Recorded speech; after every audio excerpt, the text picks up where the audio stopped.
ਵਾਹਿਗੁਰੂ ਜੀ ਕਾ ਖਾਲਸਾ वाहिगुरु जी की फतेह। सत श्री अकाल, नमो बुधाय, जमुनिवास साथियों, अस्सलाम वालेकुम साथियों। वाइस मानवता न्यूज चैनल पर आप सभी का स्वागत है। मैं मेघराज सिंह अमेरिका से। साथियों, आप सभी जानते हैं हम उठाते हैं गरीबों की आवाज, मजलूमों की आवाज, जिनको कोई आवाज नहीं उठाता उसकी वॉइस मानवता उठाता है। तो साथियों, आज की मुलाकात जिंदे लोगों के साथ। जिंदे हम उन्हीं को मानते हैं जो सच बोलना जानते हैं, वरना झूठ बोलना या चुप रहना मुर्दे भी जानते हैं। तो आज का हमारा टॉपिक रहेगा जो क्या बहुजन लोग कभी आजाद हो पाएंगे, अगर आजाद होंगे तो कैसे। तो इस विषय पर हम बात करने जा रहे हैं डॉक्टर रामचरण मथुरिया जी से, जो हमारे साथ में जुड़े हैं। तो उनका स्वागत करते हैं, उसके बाद में सवाल जवाब करते हैं। जी रामचरण मथुरिया जी, आपका वॉइस ऑफ मानवता न्यूज चैनल पर बहुत बहुत स्वागत। सत श्री अकाल भाई साहब। आवाज बंद है आपकी, आवाज ऑन करें जी। स्वागत है आपका। सत श्री अकाल। सत श्री अकाल जी, पहले तो अपना इंट्रोडक्शन करा दीजिए, फिर उसके बाद हम सवाल जवाब करते हैं। अपने बारे में बता दीजिए, आप कहाँ से और मतलब कितने सालों से इस संघर्ष में जुड़े हैं जी। मैं डॉक्टर रामचरण मथुरिया जी अलीगढ़ से रहने वाला हूँ और अभी फिलहाल दिल्ली में रह रहा हूँ। जी पूस्टा इंस्टीट्यूट से मैं चीफ टेक्निकल ऑफिसर रिटायर्ड हूँ और समाज सेवा में मैं करीब 1990 से जुड़ा हुआ हूँ जी। और आज भी रिटायरमेंट के बाद मैं समाज सेवा कर रहा हूँ। जी जी, पहले तो हम आप लोगों को सल्यूट करते हैं कि आप इतनी उम्र में भी और इतने सालों से संघर्ष कर रहे हैं और लगातार कर रहे हैं इसमें। क्योंकि बहुत सारे तो कोई साल करता है, कोई 2 साल करते हैं, कोई झुक झुक कर बैठ जाते हैं, कोई हार कर बैठ जाते हैं। आप लोगों को सल्यूट पड़ता भी, आप लोग जो है लगातार काम कर रहे हैं और जो है लगातार कभी अभी भी कर रहे हैं। तो इसमें जो बहुजनों के हालात जो बने हैं फिलहाल, कि बहुजन आजाद हो पाएंगे या नहीं हो पाएंगे तो बात की बात है। लेकिन पहले पहले हम ये बात करते हैं कि बहुजन आज की डेट में मानसिक तौर से कितने परसेंट आप आजाद मानते हैं बहुजन लोगों को। इन्हें जो ST SC OBC के लोग जिनको कहते हैं 85% कहते हैं जिनको, तो ये आजाद है या मानसिक गुलामी में घूम रहे हैं, क्या कहना चाहेंगे इसके बारे में जी। देखिए, ऐसा है, हमारे देश में दो तरह की विचारधारा है जी एक समतावादी विचारधारा है, जिसे अम्बेडकरवादी विचारधारा कहते हैं जी। और दूसरी सीढ़ीनुमा विचारधारा है, जिसे मनुवादी विचारधारा कहते हैं। तो हमारे जो देश के ये लोग हैं, जब तक अम्बेडकरवादी विचारधारा को नहीं अपनाएंगे तब तक विचार समान मतलब स्वतंत्र नहीं हो पाएंगे जी। इसमें अम्बेडकर की जो विचारधारा को मान लेते हैं, अगर जितने अम्बेडकरवादी मतलब अम्बेडकरवादी संगठन है बहुत सारे, क्या उन लोगों ने सचमुच ही अम्बेडकर की विचारधारा को अपना लिया है? इसके बारे में क्या ख्याल है आपका? नहीं, इस बारे में मैं ये कहना चाहूंगा कि लोग बाबा साहब डॉक्टर अम्बेडकर का नाम तो लेते हैं, उनकी बात तो करते हैं, लेकिन उनकी बात मानते नहीं है। जिस दिन उनकी बात मान लेंगे, वो क्या चाहते थे, जो वो चाहते थे उस बात को पे अमल करना शुरू कर देंगे।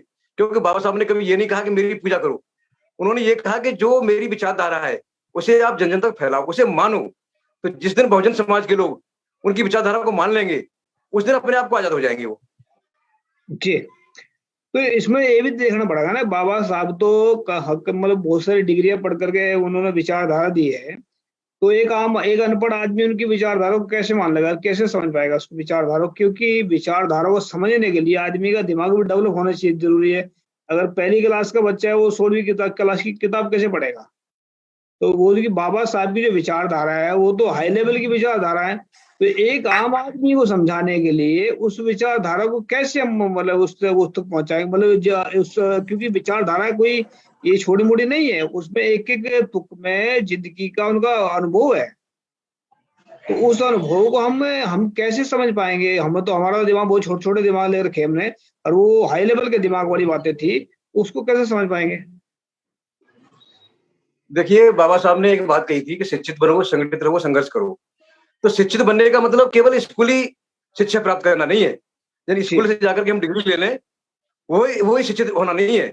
बल्कि हमारे साथ में वर्तमान में क्या चल रहा है, भूत में क्या था और भविष्य में क्या होगा, इन सारी बातों को हम जब तक नहीं समझेंगे, इन पर अमल नहीं करेंगे, तब तक हम पूर्ण रूप से शिक्षित नहीं है। जैसा कि आपने देखा होगा कि हमारे देश में बहुत से कई राजा हुए हैं जो शिक्षित नहीं थे, अनपढ़ थे। आपकी आवाज बंद हो रही बार बार जी। जो सम्राट हुआ है उसने स्कूली शिक्षा प्राप्त नहीं की, लेकिन भारत का बादशाह बना और अच्छा शासन किया उसने। तो शिक्षित होने का मतलब ये नहीं है कि हम केवल स्कूली शिक्षा प्राप्त कर लें। शिक्षित होने का मतलब ये है कि हम अपने वर्तमान, भूत और भविष्य पर ध्यान दें, और हम क्या थे, अब इस समय क्या है, आगे क्या होंगे, हमारा भविष्य कैसे सुधरेगा। शिक्षित होने का मतलब ये है। तो ये इसमें जरूरी नहीं है जो हमारा भाई अनपढ़ है वो बाबा साहब की विचारधारा को नहीं मानेगा या उनको समझेगा नहीं, ऐसा नहीं है। समझते हैं, सभी लोग समझते हैं, पर हम समझें और उन पर अमल करें, तब हम स्वतंत्र माने जाएंगे। क्योंकि जब तक हम अपने दिमाग से मनुवाद की विचारधारा को नहीं निकाल फेंकेंगे, तब तक हम आजाद नहीं है। हालांकि हमारा देश आजाद हो गया, लेकिन देश के 75 वर्ष आजादी के बाद भी हमारा संविधान को लागू हुए भी 72 साल हो गए, लेकिन आज भी हमारे देश में पूर्ण रूप से ये माना जाए कि बहुजन समाज के लोग या SC/ST समाज के लोग आजाद हैं, नहीं है। उनको गांव में अभी भी वही प्रताड़ना झेलनी पड़ती है जो पहले झेलते थे। जी। तो इतने मतलब बहुजनों के नाम पर जो लाखों संगठन सुना जाता है कि लाखों संगठन बने हैं, तो लाखों संगठनों के लाखों लीडर होंगे तो तकरीबन।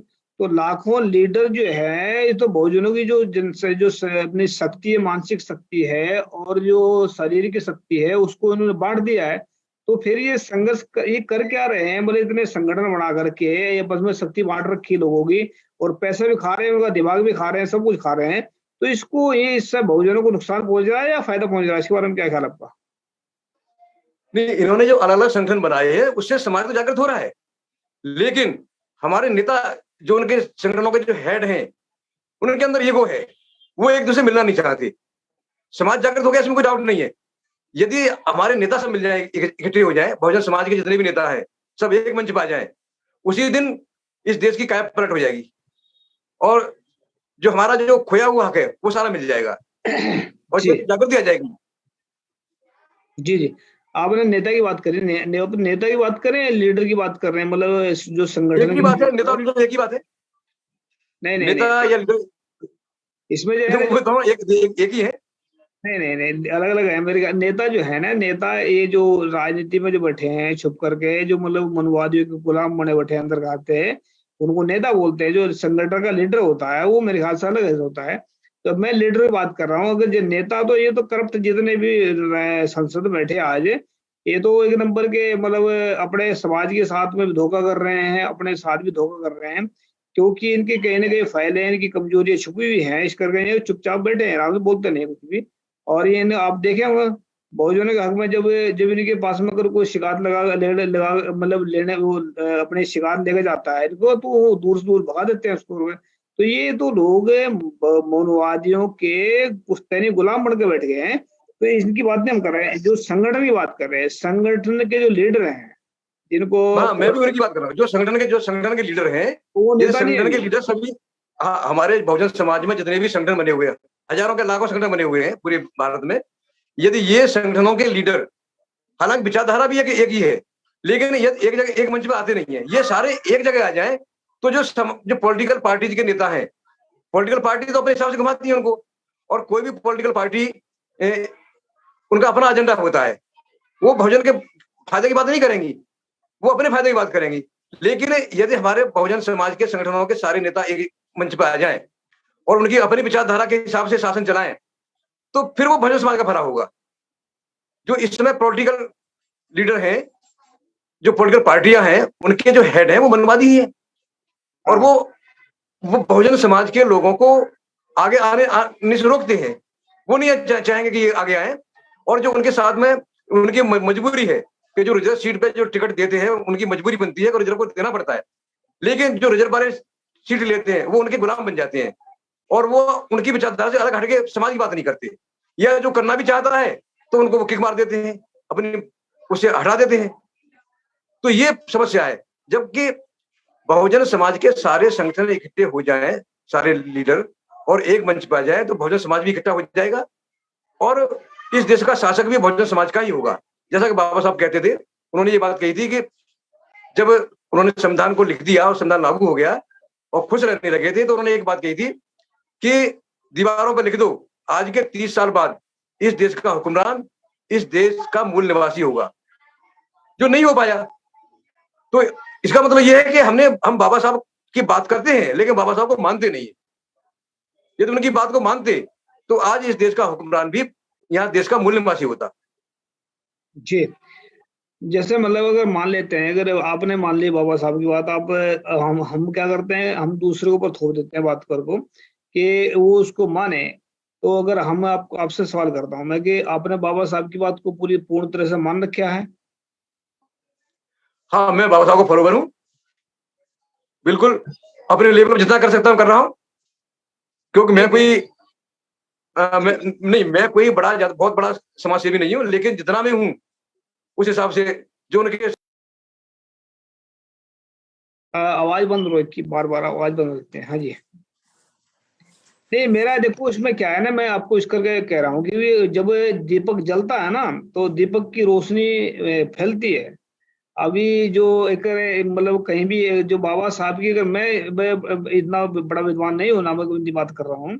सिर्फ एक बात रख रहा हूँ आपके सामने, मैं कोई आपकी इंसल्ट नहीं कर रहा हूँ भाई, आप आपने ऐसा किया नहीं। सिर्फ एक बहुजनों के लिए जो आने वाले जो खतरा है उससे आगाह करा रहा हूँ, बार-बार लिख करके, बार-बार उसको करके। क्योंकि मैंने अपना एक इसका नया विश्लेषण किया, जो 3 सूत्र दिए बाबा साहब ने, जो शिक्षित बनो और संगठित रहो या संघर्ष करो, इस तरह का शिक्षित ये है मतलब। तो ये इसमें मैं जो हमने क्या है कि इसमें 3 सूत्र हैं, तो हमने इसको ऐसा ऐसे लिया कि जो आदमी सच्चा और ईमानदार इंसान ही शिक्षित बन सकता है। सच्चे और ईमानदार इंसान ही संघर्ष कर सकते हैं, और सच्चे और ईमानदार इंसान ही संगठित रह सकते हैं। अब ये जो चल रहा है, जितने जितने भोजन लीडर बने बैठे हैं, मतलब ये आपने बोला अभी थोड़ी देर पहले कि घमंड और लालची है, मैं भी बोलता हूँ बहुत सारी बार कि अगर इनके अंदर घमंड और लालच और बेईमानी है तो ये एक साथ नहीं आएंगे। अगर इनके अंदर घमंड लालच बेईमानी खत्म हो जाता है तो ये एक साथ आ पाएंगे। तो ऐसा मैं गारंटी के साथ मैं कहता हूँ कि इनके अंदर घमंड मतलब 100% में से तकरीबन तकरीबन 99% लोगों के अंदर घमंड, लालच और बेईमानी छुपी हुई है, इस करके साथ नहीं आ पा रहे हैं। तो मुझे अपना अंदाजा ऐसा लगता है कि ये जो सच्चे और ईमानदार इंसान, तो सच इसमें जब तक नहीं आएगा ना, तो बाबा साहब की बात उनको समझ आ ही नहीं सकती। जब तक आदमी के अंदर सच नहीं होगा, क्योंकि बाबा साहब की बातें हैं, वो एक-एक उनका एक-एक पंक्ति में उनका पूरे जीवन छुपा पड़ा है। उनकी उनकी एक जीवन की एक हकीकत छुपी हुई है। अब शिक्षित बनो एकदम, शिक्षित बनो एकदम थोड़े कह दिया उन्होंने। वो तो हाई लेवल पे जाकर के उन्होंने कहा हमारा दिमाग तो पहले क्लास का है और उनकी बात है 16वीं क्लास की, तो हम कैसे समझ पाएंगे? तो जब तक हमारे अंदर सच और ईमानदारी नहीं होगी, तब तक हमें महापुरुषों की बात समझ आ ही नहीं सकती। और जब समझ नहीं आएगी, फिर कैसे कर पाएंगे उसको? क्या कहना चाहेंगे इसके ऊपर आप? नहीं, जो मैंने बताया ना कि शिक्षित बनने का मतलब केवल पुस्तकीय शिक्षा प्राप्त करना नहीं है, डिग्रियां प्राप्त करना नहीं है। बाबा साहब ने अपने पूरे जीवन भर संघर्ष किया बहुजन समाज के भलाई के लिए। जी। और हम क्या कर रहे हैं, या जो हमारे जो संगठनों के जो हेड हैं वो क्या कर रहे हैं, वो अपने फायदे की बात सोचते हैं। जब तक हम उन्होंने कहा था कि बलि का बकरा नहीं बनेंगे, यानी बलि का बकरा चाहिए। जी। तो बलि का बकरा खुद क्यों नहीं बनते? दूसरे को बनाने के चक्कर में दूसरे को क्यों बनाते हैं बलि का बकरा? अभी आपकी आवाज बार बार बोल रही। हाँ। समाज के फायदे, इसीलिए बात जी। आगे नहीं बढ़ पा रही। जिस दिन वो समाज के फायदे की बात करना शुरू कर देंगे, अपने फायदे को छोड़ देंगे, हमें त्याग चाहिए और हमें त्यागी पुरुष चाहिए। जब तक त्यागी पुरुष नहीं निकल के आएंगे तब तक समाज का भला नहीं होगा। और वही है, बहुजन समाज पीछे क्यों जा रहा है? इसीलिए पीछे जा रहा है कि समाज में स्वार्थी लोग आगे आगे, त्यागी लोग आगे नहीं आ रहे। जब तक त्यागी लोग आगे नहीं आएंगे तब तक आगे नहीं बढ़ेगा, तब तक बात नहीं बनेगी। तो इसका मतलब आप वो इसका कमी का पता लग गया कि स्वार्थी सामने बैठे, आगे आगे बैठ गए हैं, इसका मतलब त्यागी नहीं आए। तो हम अभी स्वार्थियों को वापस कैसे किया जाए और जो त्यागी लोग उनको कैसे लाया जाए, उसको इसका कोई उपाय है? उसके लिए काफी संघर्ष करना पड़ेगा, समाज को जागृत करना पड़ेगा, बताना पड़ेगा। अब सवाल ये होता है, कभी कभी भेड़ की खाल पहन के भेड़िया आ जाता है तो मालूम नहीं पड़ पाता। लोग समझेंगे कि तो भेड़ है ये, लेकिन भेड़िया तो भेड़ का काम करे, भेड़ को खाएगा ही। वही समाज के बीच में कुछ लोग हैं इस तरह के, जो कि समाज को गुमराह कर रहे हैं और समाज को मिसयूज कर रहे हैं। इसीलिए जी। समाज पीछे जा रहा है। तो इसमें जो जो मिसयूज कर रहे हैं समाज का, इनको आप क्या समझते हैं? या ये आरएसएस के दलाल हैं, या मतलब मनवादी के दलाल हैं, या सिर्फ वैसी गुमरे दिमाग में वाले का दिमाग के अंदर को कमी है? नहीं, इनको कुछ भी हो सकता है, उनका अपना एजेंडा हो सकता है, कमाने का एजेंडा हो सकता है, समाज का फायदा करने का एजेंडा नहीं है। जैसे मैंने बताया ना कि वो नाम तो बाबा साहब का लेते हैं, लेकिन काम मनुवाद का करते हैं। तो जी ऐसे लोगों से सावधान रहने की जरूरत है और समाज को बताने की जरूरत है कि ये लोग जो है नाम ले रहे हैं आपका, बाबा साहब का नाम ले रहे हैं, जी लेकिन काम मनुवादियों कर रहे हैं। जी। तो अब तो इतना कहना चाहते हैं, अगर मनुवादियों के उसमें आकर के या मनुवादियों को दलाली कर रहे हैं तो उनको सावधान भी करना चाहते हैं कि सबसे बड़ा मनुवादियों का रक्षक जो हुआ था महात्मा गांधी, जिसको महात्मा गांधी बोलते हैं लोग, सबसे ज्यादा महात्मा गांधी ने सेवा की हिंदुत्व की। और महात्मा गांधी के उन्होंने क्या हालात किए हैं वो आप सभी को पता है। महात्मा गांधी ने क्या किया तो ये जो जो जो नीचे बढ़ करके मनुवादियों की सेवा कर रहे हैं या छुप करके सेवा कर रहे हैं या अपने लोगों को गुमराह कर रहे हैं, तो हालात उनके वैसे होंगे जैसे मतलब कुत्ते से ज्यादा औकात उनके सामने कुछ नहीं है। मनुवादियों के सामने जो मनुवादियों दलाली करते हैं, चाहे वो नेता है या कोई संगठन का लीडर है, अगर वो इनकी दलाली कर रहे हैं या कुछ कर रहे हैं तो कुत्ते से ज्यादा उनकी कोई औकात उनके सामने नहीं है। तो अपने समाज को गुमराह ना करें। अपने समाज को अगर गुमराह करेंगे इसकी सजा मिलेगी आने वाले वक्त में। ऐसा नहीं है कि सजा नहीं मिलेगी, मिलेगी जरूर इसकी सजा, समाज उसकी सजा जरूर देगा। कोई जो गुमराह करने वाले लोग हैं तो इनको हम एक साथ, जितने लीडर है आजकल के जो संगठन में घूम रहे हैं, इनको एक साथ इकट्ठा करने का प्लान आपके पास में कोई ऐसा है ताकि 2024 तक, आपको पता अच्छी तरह से कि भारत के ऊपर एक काल मंडरा रहा है मनुवादियों का। आने वाला वक्त बहुत खतरनाक है। और ये जो 2000 मतलब जो 200-300 साल पहले जो हांडी का बांधने का चक्कर चला, तो भले ही वो उल्टी बन जाए वो अलग बात है, लेकिन ऐसा इनके ख्वाब हैं। वो देख रहे हैं कि वो उनका राज स्वर्ण राज था उस वक्त, इनका फिलहाल कलयुग राज चल रहा है। तो ऐसा ही करने जा रहे हैं, ये करेंगे हकीकत में उसको। ऐसा नहीं है कि करेंगे नहीं, क्योंकि महाभारत देखी आपने, महाभारत आपने हाँ देखा हाँ, होगा। देखा महाभारत देखा है। में महाभारत में जो दुर्योधन है ना, तो इनका दिमाग दुर्योधन वाला है। और वो पांडवों को एक 5 गांव भी नहीं देते हैं। वो कहते हैं सुई की नोक की जगह भी नहीं देंगे। तो वनवादियों के दिमाग में बहुजनों के लिए सिर्फ इतनी जगह है कि उनको सुई की नोक की जगह भी नहीं देंगे और बर्बाद करके रखेंगे। तो ये आप लोगों ने देखना है, बर्बाद होना है कि अपने राज को खुद संभालना है। तो ये जो खतरा मंडरा रहा है 2024 के बाद में, बहुत ज्यादा खतरा है। तो इससे बचाने के लिए हमें सभी को क्या करना चाहिए, इनको लीडरों को, जो लीडर घूमे, क्योंकि लीडर बहुत ज्यादा बड़ी गलती कर रहे हैं। जो संगठन चल रहे हैं जितने बड़े हैं, इनकी वजह से लोगों की शक्ति मतलब बटी हुई है और भोजन भी अलग अलग बटे हैं, आपस में लड़ते हैं कई बार। तो लीडरों की वजह से हो रहा है सारा काम है। तो लीडरों को एक प्लेटफॉर्म पर कैसे लाया जा सकता है ताकि ये आने वाले वक्त में 2024 में अपनी सरकार बना सके और भोजन का राज काम कर सके। जी नहीं, आप सही कह रहे हैं।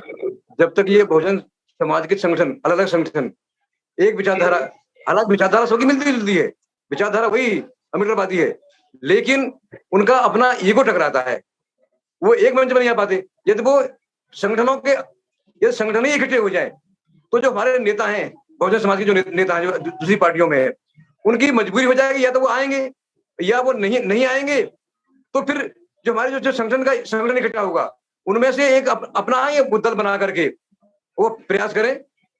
और जब विचारधारा एक होगी, समाज तैयार होगा, तो जो अपना संगठन बनेगा वो निश्चित रूप से 24 में विजय होगी उसकी, 24 में आएगा वो।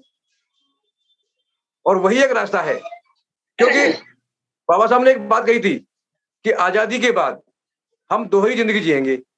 यानी एक तरह से आजादी मिल जाएगी, लेकिन आर्थिक आजादी न होने की वजह से जो हमारे जो नेता, जो मनुवादी पार्टियां होंगी, वो हमारे आदमियों को अपना गुलाम बना लेंगी। यानी जिनको वो टिकट देंगे वो अपना गुलाम बना लेंगी और हमारा समाज गुमराह हो जाएगा। वही बात हो रही है कि हम आजाद हो गए, लेकिन आर्थिक और सामाजिक आजादी अभी भी नहीं मिली। अभी भी हम लोग, जैसे गांव में अभी भी भेदभाव हो रहा है। कहीं मटके, किसी ने मटका छू लिया तो मार दिया उसको, कहीं दूल्हा घोड़ी पे चढ़ के जा रहा है तो मार दिया, कहीं किसी ने मूंछ रखा ली तो मार दिया। तो ये अभी भी भेदभाव अभी भी हो रहा है समाज के साथ में। तो जब तक ये सारे संगठन इकट्ठे नहीं होंगे, इकट्ठे क्या होंगे, एक चुम्बक बना दिया बड़ी, एक बड़ी चुम्बक बन जाए, और बड़ी चुम्बक इतनी बन जाए कि छोटे छोटे जो संगठन है वो सारे उसी में चिपक जाएंगे। और जब सारे संगठन इकट्ठे हो जाएंगे तो फिर बहुजन समाज की बात बन जाएगी। तो चुंबक तो भी बहुजन परिवार बनाया तो था इसमें, जो भी आपने देखा भी होगा, हमने जो 2018 जो 18 जून को हमने प्रोग्राम स्टार्ट किया था, आपको याद होगा। हाँ, मैं था उसमें हमने जो बहुजन प्रोग्राम किया परिवार में। था, हमने सारा हाँ, पैसा बारिश मानव तरफ से लगा था, सारा उसमें पैसा, और उसमें काफी अच्छा रिजल्ट आया था उसमें। हमने हमने तो इतना सोचा भी नहीं था, जितना वो संदीप केसकर जी ने जो प्रोग्राम कराया था, उनकी वजह से उस प्रोग्राम भी सफल हुआ। क्योंकि हमें तो कोई जानता था उस वक्त, ना ही हमें कोई पहचानता था, लेकिन उनकी वजह से प्रोग्राम भी सफल रहा हमारा। लेकिन उसके बाद में फिर बहुजन परिवार भी बना। अब बहुजन परिवार के अंदर ही मतलब 2-3 हफ्ते के अंदर अंदर इसके अंदर गड़बड़ा गया सारा हिसाब किताब। अपने अपने जो अपने मतलब मैं किसी का नाम नहीं लूंगा यहाँ पर, कौन कितना मतलब पानी के अंदर है, वो तो हम उसको खुद को जानते, खुद ही जानते हैं वो। लेकिन ऐसा है कि एक दूसरे से बात करके राजी नहीं है। अगर कमियां हैं कहीं ना कहीं को, तो आप आपस में बैठ करके उसको सुलझाएं। क्योंकि बड़े जो गुरु नानक भी साहब कहते हैं कि अगर भाई दुविधा बीच में आ भी गई है ना बाई चांस, चलो बातचीत हो जाती है, कई बार बड़े भी आदमी गलती कर जाते हैं, कि छोटे भी कर जाते हैं, तो उसको सुलझा तो सकते हैं बैठ करके आराम से। जब बड़ा काम, जो बड़ा मिशन के लिए काम करना है, तो छोटी छोटी बातों के ऊपर नहीं उलझा करते। ये छोटी छोटी बातों के ऊपर कोई परिवार को छोड़कर भाग गया, उसको कोई कहता है ये ठीक नहीं काम कर रहे हैं। तो बड़े बड़े जो है ना, जो बहुत सारे हाई मतलब इतने जो उम्र करके भी मिले शाणे हैं, वो भी कई बार ऐसी बात करते हैं जो मतलब बच्चों वाली बात होती है। और कोई बड़े जो छोटी उम्र के लोग हैं, वो अपने आप के अंदर इतना घमंड पैदा करके बैठे हैं, जो मतलब सोचते हैं बड़ों की इज्जत करते नहीं हो। तो बहुत सारे कारण है ऐसे। तो मतलब मैं इतना ही कहना चाहता हूँ इसमें, कि अपने घमंड को, लालच को, बेईमानी को त्याग करके समाज को समर्पित हो। और इसको बहुजन परिवार को जो है किसी कारण से अगर छोड़ा भी है, तो दोबारा इसमें आए, तो ये एक बहुजन परिवार या जिंदे लोगों का परिवार इस तरह का नाम रखें, ताकि इसमें सभी जुड़े और इसमें जुड़ करके अपना पाए कर सकते हैं। तो इसमें अभी एक जो बहुजन परिवार के अंदर जोड़ना है सभी लोगों को, तो उनको कैसे जोड़ सकते हैं जी? हाँ, ये जो बहुजन बहुजन परिवार के संगठनों का जो मीटिंग हुई थी अभी अम्बेडकर भवन में। हाँ, आवाज आ रही मेरी? हेलो, आवाज आ रही है आपकी? बोल रहे हैं। हाँ, आवाज आवाज आ रही मेरी? आ रही है, आ रही है। हाँ जी, आ रही है। अभी जो अम्बेडकर भवन में जो प्रोग्राम हुआ था, उसमें बहुजन परिवार के काफी संगठन थे, सैकड़ों संगठन थे। जैसा कि मैं ग्राम का रहने वाला हूं, मैंने देखा है कि हम लंबी कूद कूदने के लिए पहले पीछे दौड़ना पड़ता है, पीछे जाना पड़ता है, पीछे जा करके फिर लंबी कूद लगाते हैं, और जी, तब हम आगे लंबा कूद पाते हैं। तो यही हमें यहाँ करना होगा कि बहुजन परिवार में मैंने देखा सैकड़ों संगठन थे, हमारा भी संगठन था उसमें, लेकिन बाद में वही बात आ जाती है कि उसका नेता कौन बने। लोगों का ईगो टकराता है, और जब ईगो टकराता है तो फिर हम किसी मंजिल तक नहीं पहुंच पाते। हमें जब हम बाबा, जो मैं पहले कह रहा हूं कि बाबा साहब जब बात करते हैं, तो बाबा साहब ने तो पग पग पे अपमान सहा। उन्होंने दूसरों को बढ़ाने की कोशिश की। जी, उन्होंने कभी नहीं कहा कि मैं मुझे बढ़ाओ, यहां तक उन्होंने कभी ये भी नहीं कहा कि मेरी पूजा करो। उन्होंने ये कहा कि जो मेरी बात है वो बात को मानो, बात समझो। तो लोग समझते नहीं है बात को, और वो अपनी ईगो के चक्कर में अपना नुकसान, बहुजन का नुकसान करते हैं। अपना तो करते ही है, लेकिन बहुजन समाज का नुकसान जो होता है वो अपना ईगो के चक्कर में नुकसान कर रहे हैं ये लोग। और ये आवाज बंद हो गई आपकी। बहुत अच्छी मीटिंग थी, लेकिन 6-7 दिसंबर को जो प्रोग्राम करने जा रहे थे, जी, उसमें उनकी प्लानिंग एक नहीं हो पाई। जब तक हम अपने ईगो को नहीं त्यागेंगे, तब तक अपनी बात नहीं बना सकते आगे। जी, जी। देखो इसमें क्या होता है ना, जब तक अभी जो अनिल के पास में एक जो संदीप केसकर जी हैं, हमारी बात होती रहती है उनसे। उन्होंने एक बात बोली था, मैं जब ये प्रोग्राम हुआ ना 23 दिसंबर का, 23 सितंबर का, उन्होंने एक बात बोली हाँ, थी कि भाई बहुजनों की गाड़ी तैयार है, सवारी बैठी है, पर ड्राइवर अच्छा नहीं है इसमें, मतलब ड्राइवर कोई मिल नहीं रहा, ऐसा उन्होंने बोला था हमें। तो हम तो चाहते हैं, देखो ड्राइवर तो इसमें होती है जरूरत, तो इसमें लीडर की जरूरत होती है, लेकिन लीडर मानेंगे किसको? कौन है लीडर के लायक? उसकी कौन परीक्षा लेगा कि लीडर है नहीं है इसके अंदर, इसके लीडर वाले गुण है नहीं है। जितने लीडर बने बैठे हैं उनसे बात करो, वो अपने अंदर मतलब छोटी सी बात उनसे अगर कोई ऐसी बात करते हैं, तो वो लड़ने तैयार बैठे रहते हैं, लड़ाई करते हैं आपस में। तो सच्चे, जब तक सच्चाई और ईमानदारी इंसान के अंदर नहीं होगी, तब तक वो लीडर बनने के लायक नहीं हो सकता है। तो अपना मतलब खुद अंदर झांक कर देखे कौन सच्चा कौन झूठा है, तो सबको पता होता है। अपने बारे में तो, अपने दूसरे के बारे में तो सभी कह देते हैं ये आदमी गलत है, लेकिन अपनी गलतियां कौन निकालेगा? तो सबसे पहले अपने अंदर झांक करके देखे कौन सही कौन गलत है। तो मेरा कहने का मतलब सिर्फ इतना है कि जब तक सच्चाई और ईमानदारी का दीपक अंदर नहीं जलेगा तब तक लीडर बनने के लायक हो नहीं सकता इंसान। और जो झूठ बोल रहे हैं, बेईमानी कर रहे हैं, वो तो कभी बन ही नहीं सकते, वो समाज को गुमराह करेंगे अपने। और जो आदमी कभी झूठ बोलते हैं कभी सच बोलते हैं, वो कंफ्यूज रहते हैं हमेशा, वो कुछ कर ही नहीं सकते अपनी लाइफ में। क्योंकि जो आदमी कंफ्यूज है, जिसमें मतलब वो लाइफ में क्या करेगा अपनी जिंदगी में, वो तो एक कदम आगे गया, एक कदम पीछे, एक कदम आगे, एक कदम पे आगे। तो सच्चा और ईमानदार इंसान अगर मिलेगा वही लीडर के लायक होता है। और ये इंसान कौन कौन ढूंढेगा उसको, सच्चे और ईमानदार को? क्या ख्याल आपका, कैसे ढूंढेंगे? देखिए, मैंने पहले ही बात कही थी कि हमें नेता नहीं, हमें बलि के बकरा वाला आदमी चाहिए, जो अपनी बलि देने के लिए तैयार है, वो आगे आए और उसी को सब लोग नेता मान लेंगे। जिसने सेक्रीफाइस की भावना से काम करना है वही नेता बन सकता है। और जिसने कुछ पाने की भावना पहले ही अपना ऑब्जेक्ट बना लिया कि मुझे तो कुछ लेना है, तो वो तो अपने स्वार्थ सिद्धि के लिए आएगा, और जहां स्वार्थ सिद्धि हुआ वो एक साइड हो जाएगा, वो बहुजन का या समाज का भला नहीं करेगा। इसीलिए जरूरत ऐसे आदमी की है जो बलि का बकरा बन सके, आगे आए। और जो इस तरह का आदमी आ जाएगा, समाज की नजर में आ जाएगा, वो खुद ही नेता बन जाएगा। समाज नेता बनाएगा, अपने आप नेता नहीं बनता, कोई समाज नेता बनाएगा, और जो जिसको समाज नेता बनाता है वो नेता बनता है। बलि का बकरा नहीं, मेरे ख्याल शेर बनना चाहिए। कि बलि का अगर बाई चांस अगर बलि का बकरा किसी और ने बना दिया उसको, फिर कैसा रहेगा? क्योंकि मनुवादी भी घूम रहे हैं ना इधर, मतलब गिद्दड़ भी घूम रहे हैं खाने के लिए, उधर बलि का बकरा ने बनाने के लिए तैयार बैठे हैं। तो मतलब शेर अगर होगा तो उससे कुत्ते भी डरेंगे, गिद्दड़ भी डरेंगे, उससे सब डरेंगे। तो शेर होना जरूरी है मेरे ख्याल से इसके लिए। बलि का बकरा का मेरा मतलब ये नहीं है समाज के लिए, यानी अपनी भावनाओं को, अपने स्वार्थ को त्यागने वाला। बलि के बकरा का मेरा मतलब है अपने स्वार्थ को त्यागने वाला। और जहां तक शेर वाली बात है, क्योंकि बहुजन समाज अभी तक बलि का बकरा बनता रहा है, यानी तो हमें जरूरत इस बात की है, जैसा कि हमारे गुरु गोविंद सिंह जी ने कहा था कि 1.25 लाख से एक लड़ाऊं, चिड़िया से मैं बाज उड़ाऊं। तो जब तक हमारा समाज यानी बकरा बना रहेगा, इसकी बलि चढ़ती रहेगी। और जिस दिन शेर बन जाएगा, शेरों की बलि नहीं चढ़ती। तो शेर तो समाज को बनाने की जरूरत है, समाज को शेर बनने की जरूरत है। और जिस दिन समाज शेर बन जाएगा, फिर इसकी बलि नहीं चढ़ेगी, चाहे वो कहीं भी रहे। तो इस पर फिर शेर कैसे बनेगा? शेर फिर हमें अपने वही गुरु की तरफ जाना पड़ेगा, जैसे गुरु गोविंद सिंह ने कहा था कि 1.25 लाख से एक लड़ाऊं, चिड़िया से मैं बाज उड़ाऊं। जब तक हमें इस तरह का कोई सॉलिड, यानी समाज से भी कहो या नेता कहो, इस तरह का आदमी नहीं मिलेगा, तब तक शेर नहीं बन पाएगा।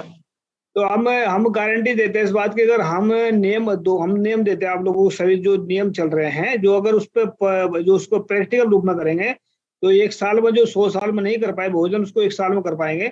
हम इतने गारंटी साथ कहते हैं अगर उस नियम पर चल पड़े बहुजन, तो अगर बहुजन जो है ना, अगर सच बोलना और ईमानदार से काम करना शुरू करेंगे आज ही, तो उनकी 99% प्रॉब्लम खत्म हो जाएगी। क्योंकि गुरु गोविंद सिंह जी कहते हैं इस बारे में कि जो है ना, गुरु नानक साहब भी कहते हैं इसके ब्राह्मण के बारे में कि मत्थे टिका तेड़ तोती खाई हद छुरी जगत कसाई। कि ये ब्राह्मण जो है पूरे संसार का कसाई है, बुचड़ ऑफ द वर्ल्ड। इसके हाथ में छुरी है, ये गला काटता है, गर्दन काटता है लोगों की। फिर संत कबीर दास जी कहते हैं इसके बारे में कि ये हर के संत ना आखिए बनारस के ठग। ये हरि के संत नहीं है, बनारस के ठग हैं, ये बड़े बड़े पैसे चोर हैं, डाकू लुटेरे हैं। और गुरु गोविंद सिंह जी कहते हैं इसके बारे में कि जब लग खालसा रह नहीं आ रहा, तब लग तेज दियो में सारा। मतलब कहते गुरु साहब कहते मेरा तेज, मेरा प्रकाश, मेरा सारा कुछ उसके पास जाएगा जब तक खालसा आएगा। फिर कहते जब ये गहे विप्रन की रीत मैंने करो उनकी प्रतीत। कि विपर का मतलब है कि जो ब्राह्मण है, ब्राह्मण की रीत पे जाएगा तब मैं इसकी प्रतीत नहीं करूंगा। तो ब्राह्मण की रीत का चलने का मतलब है कि अपने आप को गुलामी को सरेंडर कर देना, ये होता है। तो इससे बाबा साहब की जो बात है, जो अगर 3 सूत्रों को ही अपना लेंगे बहुजन, तो ये गड्डी आपकी 1 साल में ही पार हो जाएगी। अगर सच्चाई और ईमानदार इंसानी शिक्षक बन सकता है, सच्चा और ईमानदार इंसानी संगठित रह सकता है। क्योंकि ईगो और ये चीजें है ना, ये सच्चाई जब अंदर आ जाएगी तो दीपक जल जाएगा। तो ये एक सिर्फ एक क्या कहते हैं इसको, पाखंडवाद है जो, जिसका ईगो का, लालच का, ये सिर्फ आदमी बम्बड़ भूसा कह सकते हैं, भ्रम है। ये खत्म हो जाएगा अपना जब आदमी के अंदर दीपक जल जाता है सच का, तो ये ऑटोमेटिकली खत्म हो जाएगा। तो ये प्रैक्टिकल में करने पड़ेगा। ये ऐसा नहीं है कि इधर से कान से सुन करके इधर से निकाल दिया। तो बार बार जैसे ब्राह्मणों ने प्रैक्टिकल रूप में लोगों को पूजा पाठ में लगा दिया है, और वो लगातार करते हैं, चाहे वो घर में, घर से बाहर निकला तब भी करेगा, घर में आएगा तब भी करेगा। तो उसको पता ही नहीं कि गुलामी का काम कर रहा है वो। तो गुलामी में फंसने के लिए तो आदमी प्रैक्टिकल करता है, लेकिन गुलामी से निकलने के लिए प्रयास नहीं करता। एक बार निकल रहा, एक कदम रख दिया बाहर उन्होंने, तो सोचता मैं दोबारा क्या क्या करूंगा इसको करके। अच्छे काम को बार बार रिपीट करना पड़ेगा। बहुत सारे कहते हैं यार बार बार रिपीट क्यों करते हो अच्छे काम को। बहुत सारे आपने सुना होगा, देखा होगा, अगर कोई एक अच्छी बात को दो बार रिपीट करता है ना, या पहली बात आपने बोला दोबारा फिर बोल दिया है, तो अच्छी बात को रिपीट में नहीं सुनेंगे, बुरी बातों को रोज सुनते हैं लोग लगातार। तो अनिता चौधरी हमारे साथ जुड़ी। अनिता जी सत श्रीकाल, आपको स्वागत है वाइस मानवता पर। अनिता आवाज आ रही क्या? हाँ, आवाज आवाज आ रही है। अनिता जुड़ी हमारे साथ, अनिता चौधरी आवाज आ रही है अनिता? नहीं नहीं, आवाज आवाज आ रही है, आवाज आ रही है। जरा रिपीट कीजिए एक बार और, क्या मतलब कहने एक का बार और मतलब, रिपीट कीजिए। हाँ, तो ये जो है ना, जो सच्चाई का मार्ग है इसको अपनाना पड़ेगा हमें। और बिना सच्चाई के मार्ग के अब की जितनी भी प्रॉब्लम्स आती हैं लाइफ में, जिंदगी में इंसान की, वो झूठ और बेईमानी से आती हैं। और जितनी भी आदमी की जिंदगी में खुशियां आती हैं, वो सच्चाई और ईमानदारी से आती हैं। तो अगर बहुजन लोग प्रैक्टिकल रूप में सच्चाई और ईमानदारी को अपना लेंगे, तो मैं गारंटी के साथ कहता हूँ कि 99% प्रॉब्लम खत्म हो जाएगी।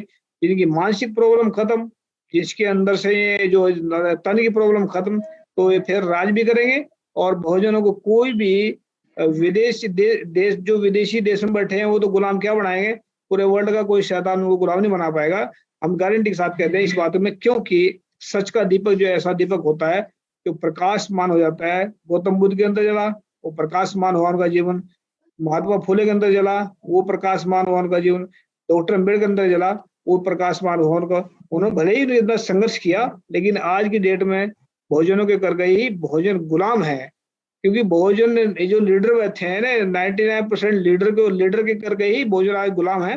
तो इसको हम आने वाले वक्त में देखते हैं क्या बनेगा। तो एक मैं एक सलाह दे रहा हूँ आपको शायद अगर सलाह अच्छी लगे तो मान लेना, नहीं तो ना माने तो बड़ी बात नहीं है। जितने भी संगठन हैं, उसमें से अच्छे अच्छे लीडर, मतलब लोगों को लेकर के, बुजुर्गों को 21 मेंबर, 21 लोगों की कमेटी बनाए या 100 की कमेटी बनाए।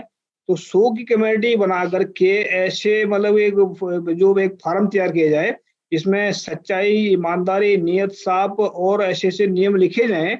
उससे जो है ना, जितने एक फार्म पूरा तैयार किया जाए, ताकि जो जितने भी बहुजन लीडर हैं उनको बुला करके आए, भाई इसमें जो है जितने भी आप काम कर रहे हैं, इसको फार्म को भरकर यहाँ दे जाए, ताकि बहुजनों, मतलब उसमें एक नियम ये भी लिखा जाएगा कि मैं बहुजनों के खिलाफ कोई भी कदम उठाऊंगा तो मेरी ये लीडरशिप छीन ली जाए। अगर मैं बहुजनों के हक में काम कर रहा हूँ सारी जिंदगी, तो मेरी लीडरशिप कायम रहे। तो ऐसा इसमें नियम भी लिखे जाए, 5, 7, 10 नंबर तक लिखे जाए, ताकि ये जो लीडर बने बैठे हैं ये बहुजनों की सेवा भी करते रहें और गलत भी ना जाए। तो ऐसा अगर कोई फार्म तैयार किया जाए ना, या 100 मेंबर कमेटी हो या 1000 की हो या 500 की हो, तो इस तरह का कोई जत्था अगर बन जाए, तो मेरे ख्याल से इनको डर भी रहेगा और बहुजन आजाद भी हो जाएंगे। तो नियम के अनुसार अगर चलेंगे तो मेरे ख्याल से बहुत जल्दी काम हो जाएगा। हाँ, नहीं नहीं नहीं, बिल्कुल बिल्कुल सही सही कह रहे हैं आप। जैसा कि हाँ जी, भगवान भगवान गौतम बुद्ध ने एक बात कही थी। उन्होंने कहा था कि संसार में दुख है, दुख है तो उसका कारण है तो निवारण है। क्योंकि हाँ मनुष्य इसलिए दुखी है कि वो अपने अपने कर्मों से दुखी है, और कोई यदि उसके कर्म सही है तो सुखी रहेगा। इसी तरह से यदि बहुजन समाज में कोई परेशानी है तो उसका निवारण है, और निवारण इसी तरह से होगा जैसे आप बता रहे हैं। और जी, लोग सच्चाई के मार्ग पर चलें, तो ऐसी कोई बात नहीं है कि बहुजन की बात नहीं बनेगी, बिल्कुल बात बनेगी। पर जरूरत इस बात की है कि हम सच्चे मन से काम करें। जी, जब सच्चे मन से काम करते हैं तो जरूर सफलता मिलेगी। और हमारे जो नेता हैं, नेता मतलब जो समाज सेवी हैं, वो सच्चे मन से, सच्चाई से के साथ काम करें तो सफलता जरूर मिलेगी। उन्होंने सच्चाई बेचकर खा लिया है उनके अभी बहुजन लोगों को आना पड़ेगा सामने। उन्होंने, उनके बस के कुछ नहीं है, उनके कहीं ना कहीं फैले दबी हैं। आप सब समझदार, आपको पता है अच्छी तरह से। नए लोगों को आगे आना पड़ेगा। हाँ हाँ हाँ। तो हमने इसके लिए एक नियम भी निकाला है, थोड़ा हम आपको बता देता हूँ थोड़ा सा, कि बहुजन भारत के हालात बहुत खराब हैं। हालात खराब हैं, भूखमरी से चल रहा है भारत, गरीबी में फंसा हुआ है, और इसमें ये जात पात में पिसा हुआ। पर इसको खत्म करने के लिए, जात पात को, गरीबी को और भुखमरी को खत्म करने के लिए हमने नियम एक प्लान किया था यार, इसका नाम रखा आजादी मानव। तो आजादी मानव हमने क्या किया है, हम जो भारत से 31 महीने में भारत को गरीबी से भी निकाल सकते हैं, भुखमरी से निकाल सकते हैं और इससे निकाल सकते हैं जो जात पात है इसके कटर से।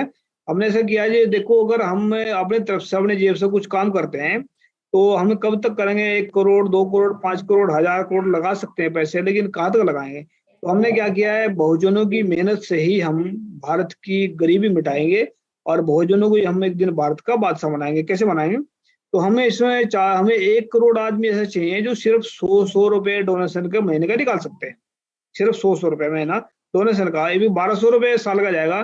तो हम इसका अगर मान लीजिए अगर हमारे साथ में 100 रुपए देने वाले जुड़ जाते हैं लोग, 1 करोड़ आदमी, तो हमारे पास में 100 करोड़ रुपए हर महीने का हुआ। तो 100 करोड़ का हम करेंगे क्या, जैसे उत्तर प्रदेश है, उत्तर प्रदेश हम बड़े बड़े 5 हॉस्पिटल बनाएंगे जहां पर इलाज फ्री हो जाएगा, 5 बड़े बड़े बनाएंगे विश्वविद्यालय जहां पर एजुकेशन फ्री हो जाएगी, और 5 बड़ी बड़ी लगाएंगे फैक्ट्रियां जहां पर जो नौजवान घूम रहे हैं इनको रोजगार मिल जाएगा। तो तकरीबन 70 करोड़ का जाएगा यार फिर ये। तो उसमें 15 करोड़ हम रखेंगे फिल्मों के लिए, नाटकों के लिए जो अच्छे मैसेज आए पूरे वर्ल्ड के अंदर, और 10 करोड़ हम उन लोगों के लिए रखेंगे जो जिनके घर बिल्कुल टूटे फूटे पड़े हैं, उनके घर बना करके, और 5 करोड़ उन लोगों को देंगे जो पैसा इकट्ठा करके देंगे उनको।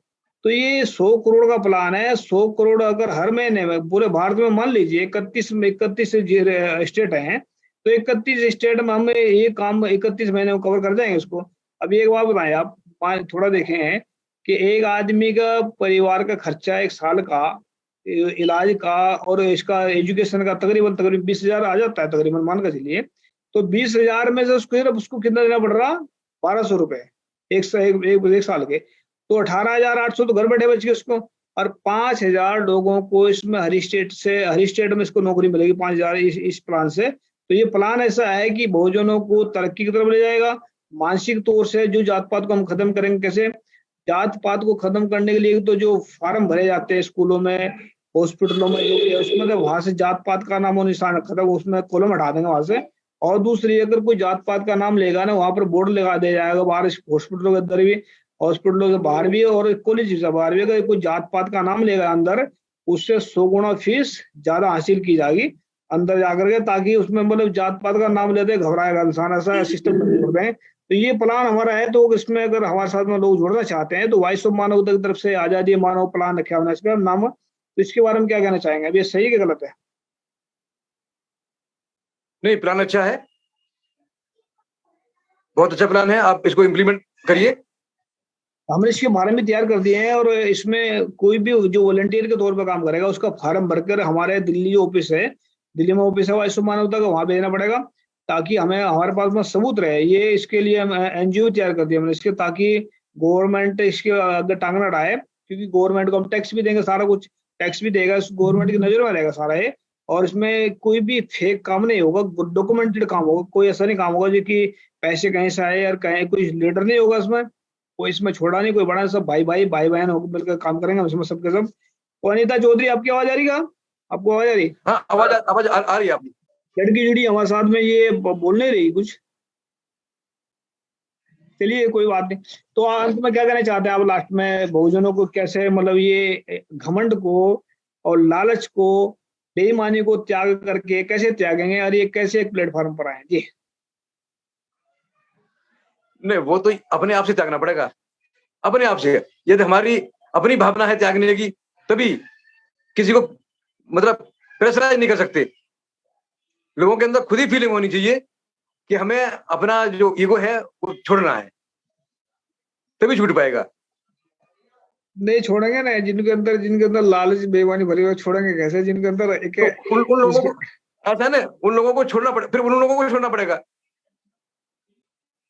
हमें ऐसे लोगों को तलाश करना पड़ेगा। मेरे ख्याल से पब्लिक को समझाना पड़ेगा, जो आदमी ऐसे हैं जो आपका पैसा खा रहे हैं, जो आपको बहुत फायदा नहीं पहुंचा रहे, जो सिर्फ गुमराह कर रहे हैं, पब्लिक को अपने तरफ मोड़ लीजिए। लीडर तो अपना पीछे पीछे आएंगे दौड़ करके, वो तो ईगो भी छोड़ देंगे, घमंड भी छोड़ देंगे, लालच भी छोड़ देंगे, फिर पल्ले कुछ रहेगा। पब्लिक को बोलना पड़ेगा। तो रामचंद्र मथुरिया जी, आपका स्पेशल धन्यवाद, अब हमारे साथ वॉइस ऑफ मानवता में जुड़े। और आने वाले वक्त में हम और भी प्रोग्राम करेंगे। तो आज के लिए आपका स्पेशल धन्यवाद। ये पूरे वर्ल्ड के अंदर लाइव जा रहा प्रोग्राम हमारा। तो उम्मीद करते हैं आप सभी से कि पूरे ईमानदारी से, पूरी सच्चाई से इन लोगों को इकट्ठा करके एक साल के अंदर नहीं, ये भी एक महीने के अंदर ही अपनी एक कमेटी तैयार करें, और ताकि ये साल आपका मतलब टाइम एक बार निकल जाता है ना, वो वापस नहीं आएगा। टाइम बहुत कम है, काम बहुत ज्यादा पड़ा है। तो मैं तो इतना मानता हूँ कि जो ब्राह्मण लोग हैं वो 24 आवर में से कम 22 घंटे इसमें लगा देते हैं कि बहुजन हमने गुलाम कैसे बनाना है। 24 आवर में से 22 घंटे लगाते हैं, तो 2 घंटे सोते होंगे, उसमें सोते रहे। लेकिन बहुजन अगर 1 घंटा भी अपने समाज को जगाने में लगा दे ना, तो विश्व का कोई भी शैतान इनको गुलाम नहीं बना सकता। ये तो दूर की बात है जो बैठे हैं। तो मैं गारंटी के साथ कहता हूँ इस बात को।